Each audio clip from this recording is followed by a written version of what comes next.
بسم الله الرحمن الرحيم سلام الله عليكم ورحمة الله تعالى وبركاته وعنا وناسن داودياشا قدرنتي قيمها إنغا مدن الله بكو حرن جنال اليوتيوب كاسمع العقيلة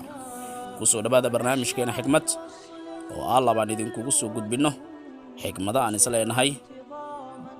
داودياشا دا آتبي كغبوغا دونان ما أنتو سي حكمة دا أنكسو قادن دونه هدو رب الرالك النقضة وحي نقض دونان إن شاء الله تعالى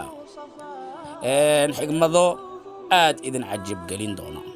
ka hor intaan barnaamijka guda galin fadlan walaal subscribe saar channelka haddaad nagu cusub tahay sidoo kale like ta saar barnaamijkeena haddii aad ka heshay sidoo kale sii share garay si waxyaabaha halkan aan ku soo baahino ay u gaaraan meelo fogfog noqona qofka koowaad ee hela barnaamijkeena adigoo gambaleelka furanaya xigmadaasi waxay noqonayaan dadka qaarkii way ku jecel yihiin laakiin kuma sheegayaan dadka qaarna way ku sheegayaan laakiin kuma jecla nasiib daro gabdhaha qalbiga wanaagsan leh had iyo jeer ma helaan xiriir wanaagsan qofku doona ha ahaado qofna noloshaada ha ku qasbin qof aan ku rabin ha isku dhajin oo ha ku qasbin inuu ku jeclaado qofka kaliya ee aan marnaba ku nici doonin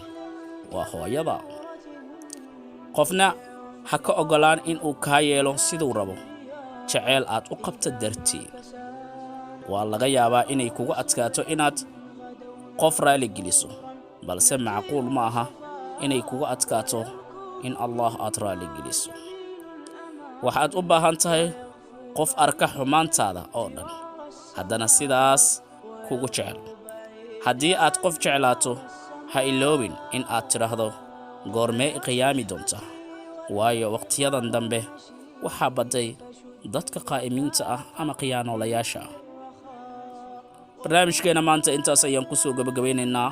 Allah waxaa idin tabiya halkan idinkaga soo jeediya anigoo ah walaalkiin Ismaaciil Aqiil halkaad ka daawanaysa waa channelkayga YouTube-ka Ismaaciil Aqiil